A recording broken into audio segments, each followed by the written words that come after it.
Alo, xin chào mọi người. Cảm ơn bạn đã quay trở lại với Học Tiếng Anh OK. Mình tên là Duy hoặc là David. Và hôm nay mình muốn giúp bạn luyện nghe về failure. And failure is something that everyone has experienced. I don't care who you are, you've experienced failure before. I know I have, I know plenty of people that have. And I think one of the things that people don't realize about failure is sometimes how universal it is. There are a lot of people that think, oh, this is just a me thing. This is something that only I experience. But really, that's not the case. Everyone experiences failure at some point in their life. Whether it's big or whether it's small, there's failure everywhere. So that's kind of what I want to talk about and let you practice listening to, as well as maybe help you see failure in a better light. So in a recent video, I kind of talked about my job search and kind of how that process has been. And it's been kind of frustrating. It's been kind of hard because I feel like I put myself out there, I apply for jobs, I go to interviews, but people don't want me to be hired. They don't want to work with me, or whatever it is, I don't fit the description that they need filled.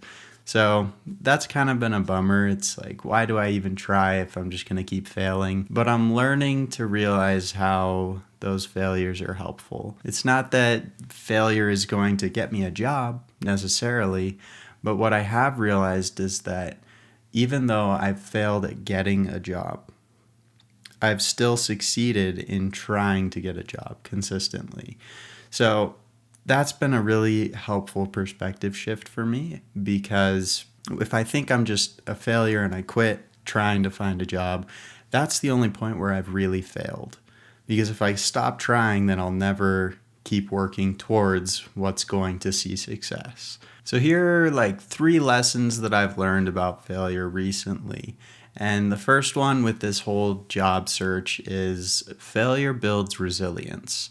And resilience is the ability for someone to bounce back after something difficult has happened. So, for example, if you're resilient and you keep struggling to make a 3-point shot in basketball, if you weren't resilient, what you would do is you would try it, you'd miss, and then you'd never do it again. You would quit.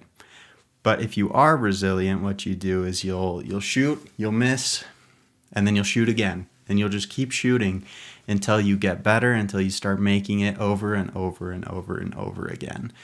And it's that ability to get back up, that ability to keep going even when things are difficult, when things are harder than you expect. There's a book I read recently by Seth Godin. Let me fact check that really quick. Yeah, by Seth Godin. It's called The Dip. And it's this book that's all about quitting, which I think is really interesting because there are a lot of people saying, never quit, don't quit, you should never quit. And that's kind of the opposite of what he says in this book. Is he says there are times where we should quit, but it's knowing when to quit.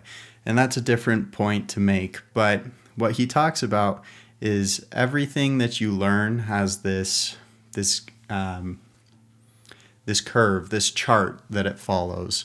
And there's this point where you start and it gets really exciting, it feels really good, and then it gets harder than you expected. And then you drop and you're like, maybe I should quit. But the people that push through, they find this exponential growth, this really big growth that happens really fast just because they chose not to quit.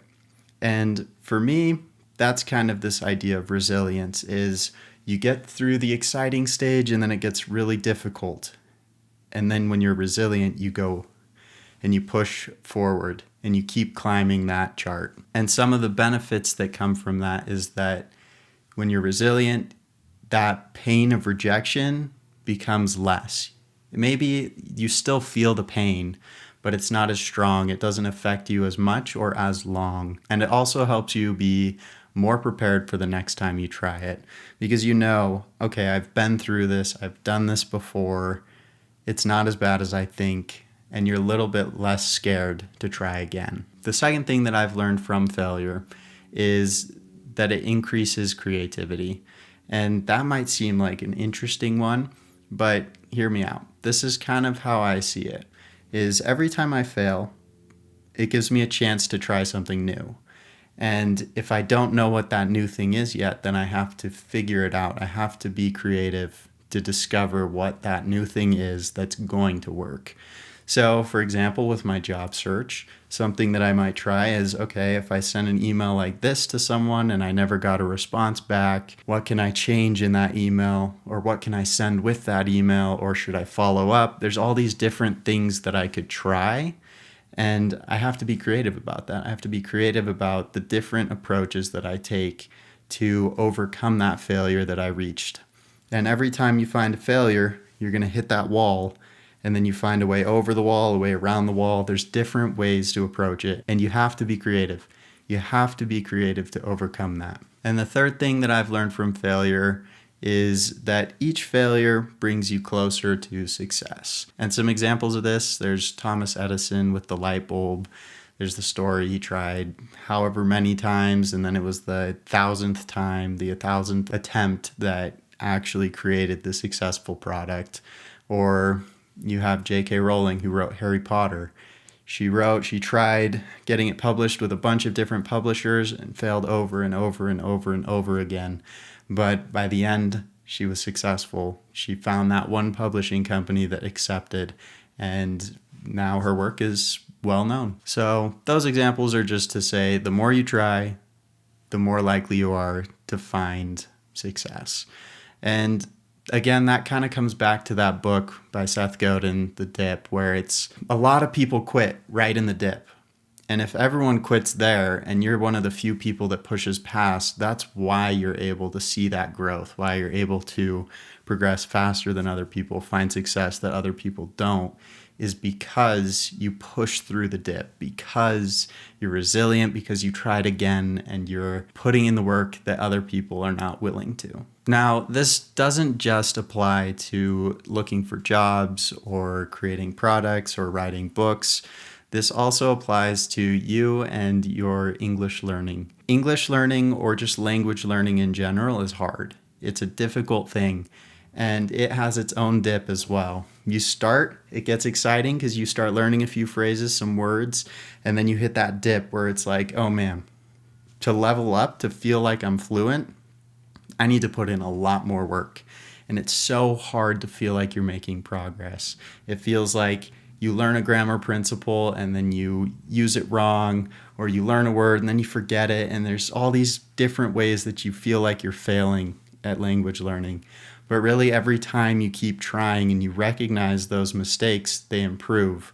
And the people that are able to push through that dip, they're the ones that succeed. They're the ones that become fluent in a foreign language. And that can be you, just by pushing through, by staying resilient, by staying committed to the process. And one of the things that I've learned a lot while I've been learning Vietnamese is when I'm trying to learn the language, reading a textbook can only do so much. Watching a video can only do so much. The things that have been the most helpful for me is when I start speaking, when I start trying to use the language, when I pick a topic and I start talking about it. That's the thing that helps me the most, is when I start trying to do the things, when I start actively speaking. And that's not to say that you should forget reading textbooks and learning grammar principles and vocab and all of that. Those things are important and they help you expand your speaking skills, expand all the skills that you're trying to develop. But the important thing is applying it. Not just trying to learn it from a textbook, learn it knowledge-wise, but you need to physically learn how to speak, learn how to write, learn how to do all of those things. If you don't practice, you won't get better. If you don't fail, you won't learn where you need to improve.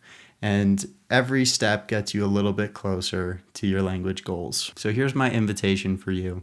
If you are learning English, but you're not quite making the progress you want, or you feel like you're stuck in the dip, push through, try something, speak more, write more, listen more, practice more consistently, do something that's different from what you've been doing that isn't working, and find the things that will work. It's okay to be bad. It's okay to make mistakes.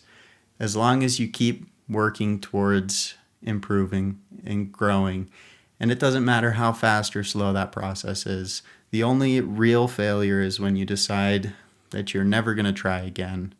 And there are times for that. But if this is something you really care about, then keep working towards it. Keep trying.